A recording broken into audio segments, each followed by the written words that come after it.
Where in this world can a sane man be found? We're the same. We're all the same. None of us understands what it means to love at all.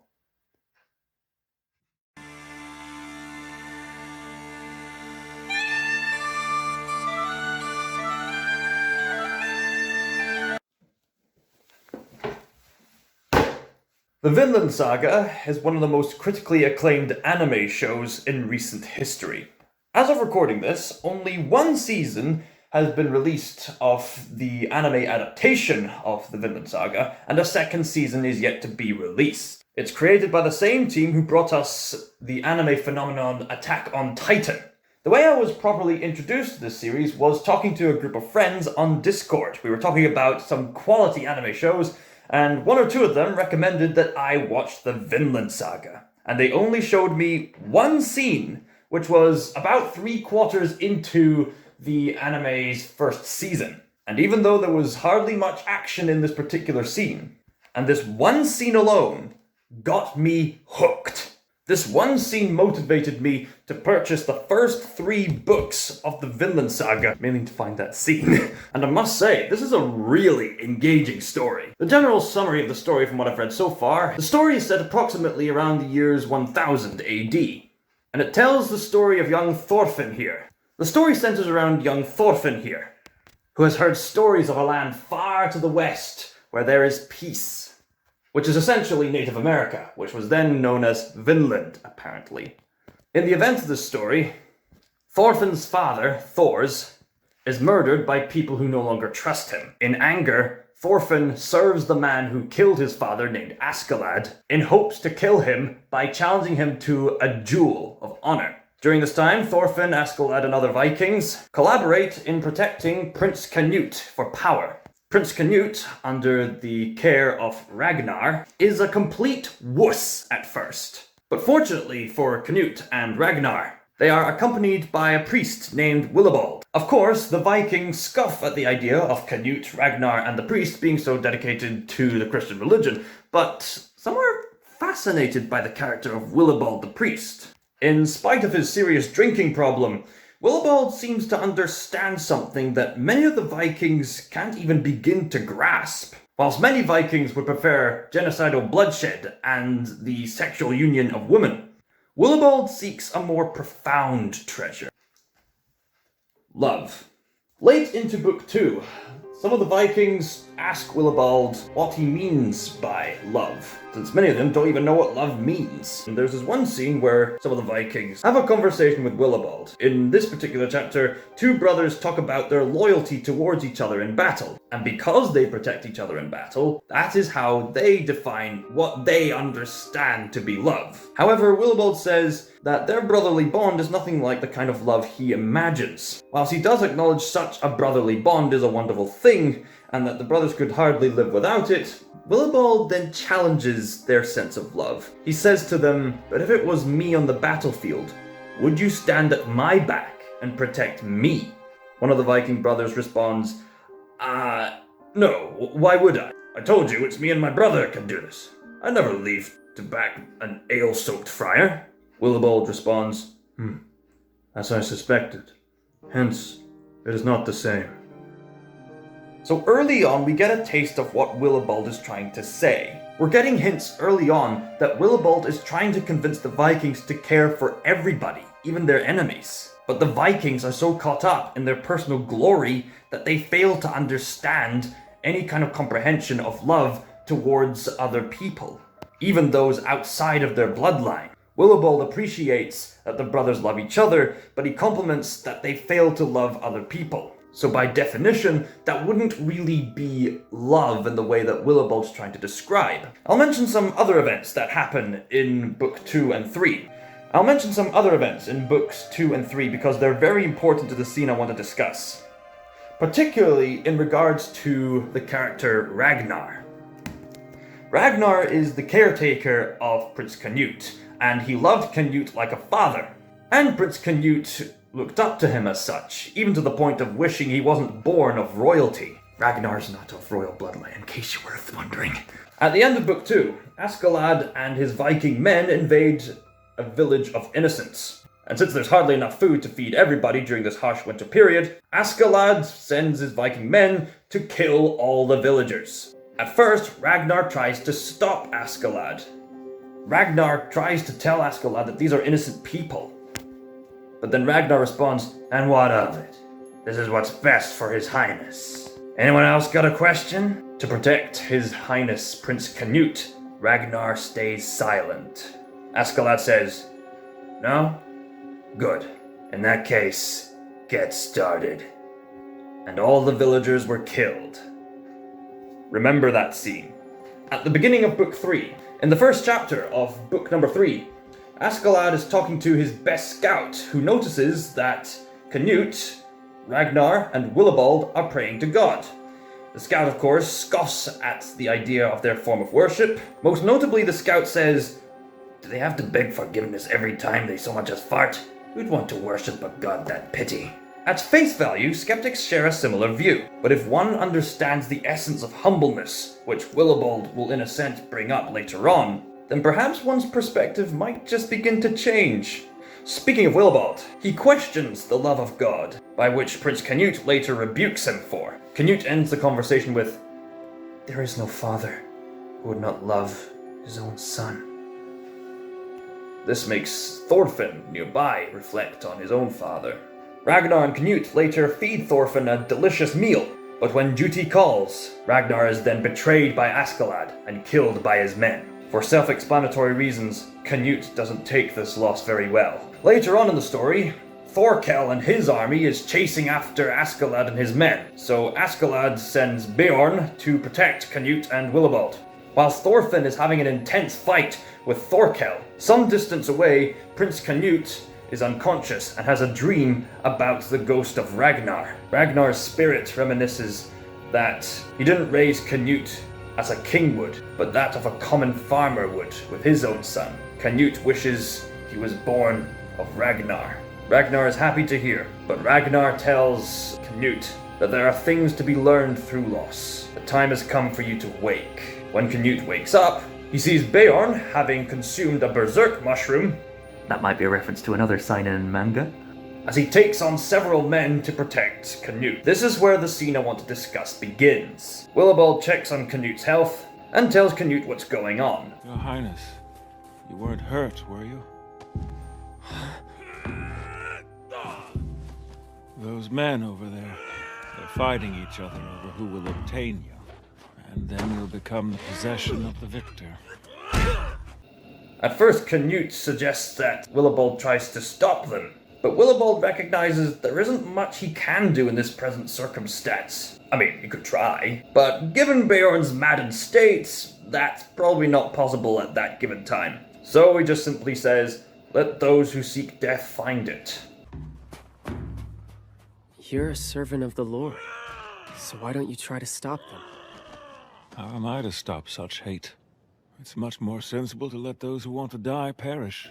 Leave them to their own devices, as it were. Prince Canute tells Willibald that he had a dream about Ragnar, and since he deeply misses him, with Ragnar gone, Canute says, "There is no one left in this world who loves me." I had a dream. It was about Ragnar. He bade me farewell. Even in death, he was loyal. There's no one left anymore. No one in this wretched world who loves me.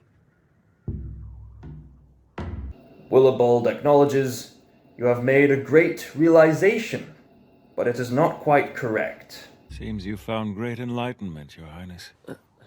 But missed the mark. This is where Willibald reveals his philosophy to Prince Canute. This philosophy would forever change Canute, and despite the fact that Prince Canute distorts this philosophy to fit his newfound utopian agenda, Willibald's philosophy is nonetheless very thought-provoking for believer and non-believer alike.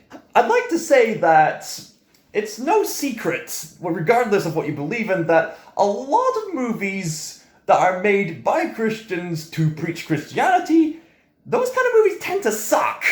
And no disrespect for the people who try this, but where they fail fundamentally is that they focus more on preaching rather than just telling a good story. The reason people prefer films like The Prince of Egypt, for example, or even the latest television series The Chosen, is because the writers are clever enough to tell a good story and present their faith in a way that is thought-provoking. And thankfully, there are other filmmakers out there who tend to put a good story first over the preaching.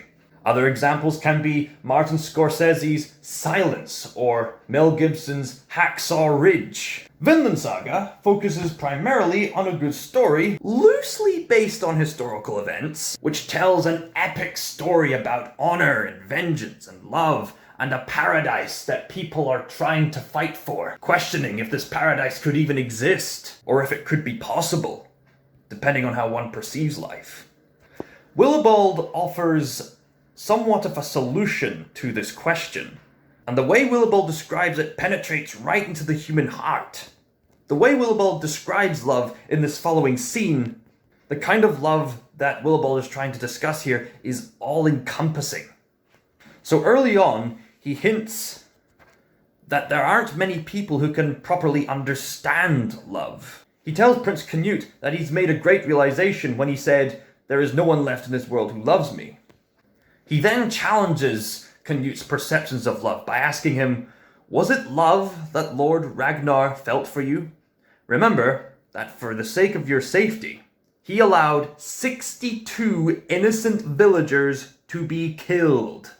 Was the emotion that Ragnar felt towards you actually love? Remember, he stood by and watched as 62 innocent villagers were slain for your safety.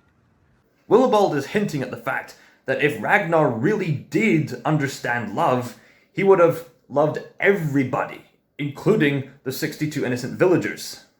Now, of course, the circumstance was quite tricky, as Askeladd threatened the safety of the prince at that time. But Ragnar still allowed 62 innocent villagers to be killed. Willibald hints that if Ragnar really did understand love, he would love in a self-sacrificial way, and would prioritize his ambitions to love the Vikings, love the prince, and love the 62 innocent villagers. Willibald suggested that if Ragnar had laid down his life more selflessly, he could have done everything in his power to protect the prince and the Vikings and the 62 innocent villagers. So are you with me so far? When the priest talked to the two brothers, they said they would look out for each other, but not anyone outside of their circle. When it comes to Ragnar, he was willing to protect the prince, but not 62 innocent villagers. So what kind of love is Willibald trying to talk about here? Highness, I must ask you, what is love? Transition to chapter 37, the definition of love. Does this image look familiar? In chapter 37 of this saga, there is an intense fight between Thorkel and Thorfinn, and then we transition to a dead corpse. Remember this corpse. This is going to be very important to what Willibald is trying to say here. The scene begins with the whoosh of the wind, and Canute and Willibald are speaking to each other, and we see the corpse still there. Canute asks Willibald, "What is love, you ask? Are you saying that Ragnar did not love me?" "Yes," Willibald says. Love, Father? And then you say that Ragnar didn't truly love me? That's right. Oh? Ragnar never loved the prince? But Ragnar still cared for the prince, right? Well, in the same way that those Viking brothers cared for each other, but were not willing to look out for anybody else. So it seems to me that Willibald is hinting that neither Ragnar nor those two brothers he talked to earlier understand love. It seems that Ragnar and those two brothers only cared for certain people to prioritize things that were convenient for themselves. If they truly were loving, they would put this convenience aside to try to help others out of genuine love. You ask what is... Then I'd like to ask you something as well. So Canute asks, if Ragnar had no love, then who in the world does embody real love? If Ragnar didn't have love, then where's the one who can properly display what love is? Brace yourselves. Willibald says he does. There, pointing to...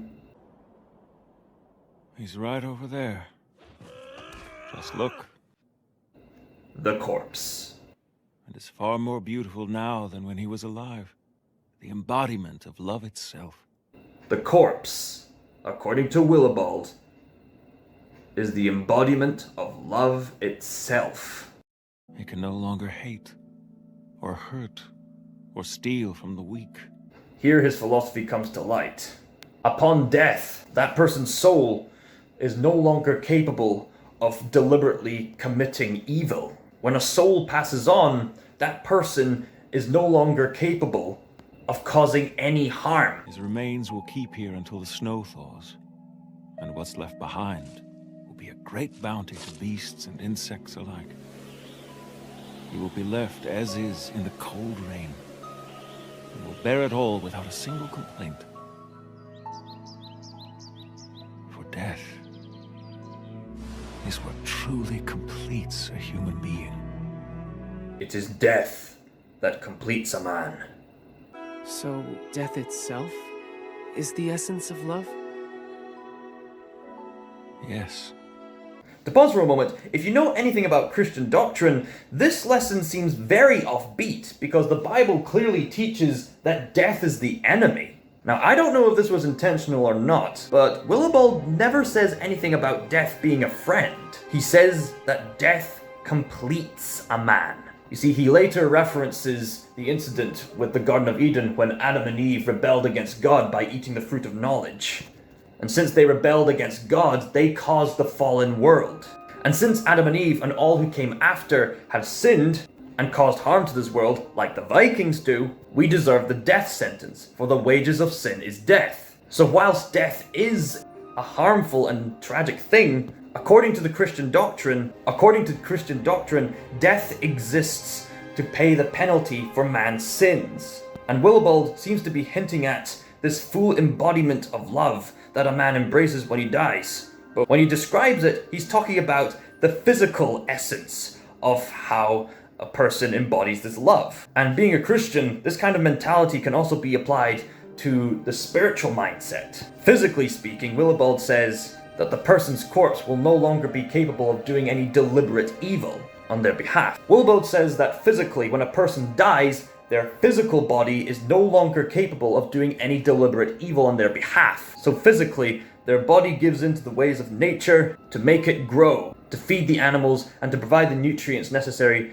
to make the nature around them grow, to eventually benefit physical life. And spiritually speaking, when a person dies, they're no longer capable of doing harm on earth. They fully embrace God's love, whether it be in accompaniment with Him in heaven or in the justice that hell provides. You see, according to Christian doctrine, hell is a place to bring justice to evildoers, and it is also a place for people who don't want to be with God, as described in C.S. Lewis's The Great Divorce. And to be in heaven is to be in the accompaniment of the only one who embodies true love. So whilst we're alive, our sense of love is tainted by our fallen nature. So Canute responds, so after Willibald confirms that, according to his philosophy, the essence of love is death, Canute then responds, then the emotion a father feels for his child, what a husband and wife feel for each other, what Ragnar felt for me. What is that? A parent caring for their child, lovers embracing, or the way Ragnar cared about me as well. What are you saying that feeling is then? It's discrimination. The way one might attentively fawn over a king, then proceed to whip a slave. Your Highness was immensely important to Ragnar. More than anyone else in the world, I'd wager. Probably valued you more than his own life, in fact. That said, his tender feelings toward you were one thing alone: discrimination. To Lord Ragnar, your life was more important than anyone else's. More important than his own, I suspect. For the sake of your one life, he allowed 62 to be sacrificed. He discriminated. So according to Willibald the priest, When people prefer to love some groups of people but reject loving others, that is discrimination. People who discriminate only love, so to speak, people who will benefit their conveniences. But according to Willibald, a man of God, our duty on earth is to put those conveniences aside in order to love everybody. But loving everybody unbiasedly is what every single one of us has failed to do. Ragnar failed to love 62 innocents in exchange for sustaining power. The two Viking brothers from earlier failed to love other people other than themselves out of their own self-glory in battle. But the kind of all-encompassing love that Willibald is trying to discuss here can be referred to as agape. Agape is a Greek word defined as godly love. C.S. Lewis, in his book The Four Loves, describes agape as charity. Page 155 of C.S. Lewis's The Four Loves reads, "But divine gift love in the man enables him to love what is not naturally lovable, lepers, criminals, enemies, morons, the sulky, superior, and the sneering." Willibald is duty-bound to serve and love everybody, even those who would disagree with him. Canute has a great realization. He recognizes that this form of selfless, agape love can even be seen in God's own design of nature itself. After all, this world is finely tuned to accommodate life. God designed us to be pattern-seeking creatures. So to see beauty in the patterns of the nature that God created is a way of acknowledging God. Canute acknowledges God's design, and that even the harsher elements, like death, are forms of God's justice. Canute looks everywhere around him and he sees God's love.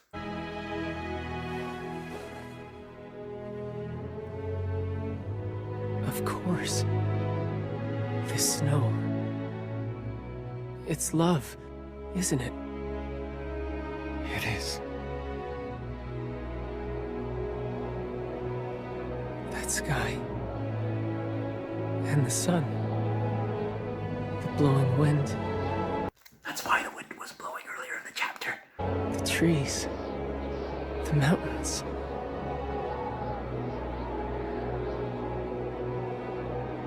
But then... how could this be? The trees, the mountains, all that is God's love.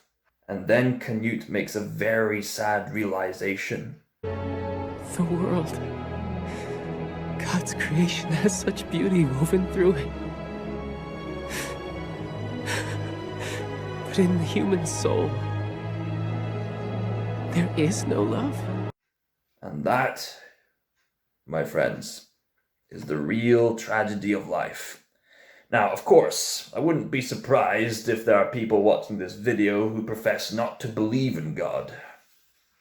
But it takes a lot of faith to say there's no such thing as good or evil, eh? Look around you. Look at the news. What do you see? You see acts of good, acts of evil. You're probably thinking to yourself, the world's getting worse and more chaotic. Maybe some of you are thinking, oh, we're better than our ancestors were, but in truth, there's nothing new under the sun. 私たちがこのような生き物になってしまったのは、遠い祖先が神に背き、罪を犯したせいだと言われています。私たちは楽園から追放されたのです。Willibald answers Canute in regards to why there is no love in the hearts of men. Willibald says, "It is said that we became the pathetic creatures we are because our distant ancestors sinned and turned their backs on God." We then see an image, Adam and Eve, leaving the Garden of Eden having eaten the fruit of knowledge. Willibald says, "We were exiled from paradise." According to Christian doctrine, God already created a perfect universe. We were already in a loving relationship with God and with each other. But then we as humans wanted to exalt ourselves in self-pride. And for that we were exiled from paradise. But we can get back to this paradise by removing this pride in our hearts and embracing the selfless love that Willibald is trying to preach about. And appropriately enough, as he comments on how we were exiled from paradise, the next page of the book shows the very evils that men do now. In the anime show, there are transition cuts to the men doing these very acts during the same scene. So after that, Beorn wins the fight, but he is in a maddened state and has lost his sanity. Canute responds, Sanity, you say? In this accursed world, are there any sane men? Where in this world can a sane man be found? We're the same. We're all the same. None of us understands what it means to love at all. Or the meaning of life. Or the meaning of death. Or the meaning of our own battles. They don't even know why they fight. They don't. We gained knowledge, but lost something in return. The most precious thing of all. Love. Selfless, agape love. Now, from this point onwards, Canute has a drastic change in character. There's some good news and bad news to this. The good news is that Canute finally manages to man up and finds the innate courage and compassion within him to be motivated to make a change, and manages to hug Beorn out of his insanity. Quite a spectacular miracle, according to Willibald. Highness, I've just witnessed a miracle. Be quiet and help that man. A miracle indeed to be bringing a man out of that state with just a hug. Now, the bad news, Canute rejects God's salvation in hopes that he could create a utopian paradise in this life.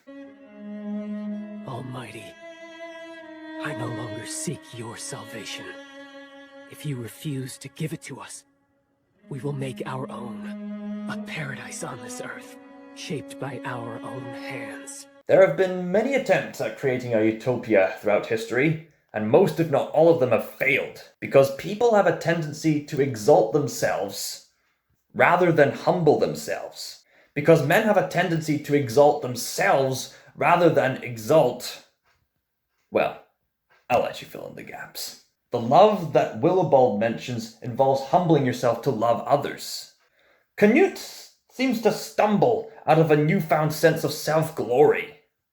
He understood what Willibald meant about losing paradise, but he seems to have failed to grasp the proper means of regaining this love. If Canute was consistent with what Willibald was trying to say about love, Canute would have been more likely to humble himself instead of exalt himself to try to regain the paradise that he's seeking, instead of trying to make an artificial paradise of his own. Side note, I have indeed been watching other video essays examining how Vinland Saga defines love, and I came across one in particular which indicates that Canute misinterpreted the philosophy. In fact, one could argue that Canute understood Willibald's philosophy really well, but took it to a very dark conclusion. It's philosophically implied that Canute misinterprets this agape love for a resentful anti-theistic view. And even though Willibald is quite pessimistic, I don't think he intended for Canute to make this drastic conclusion. Willibald was trying to teach agape love.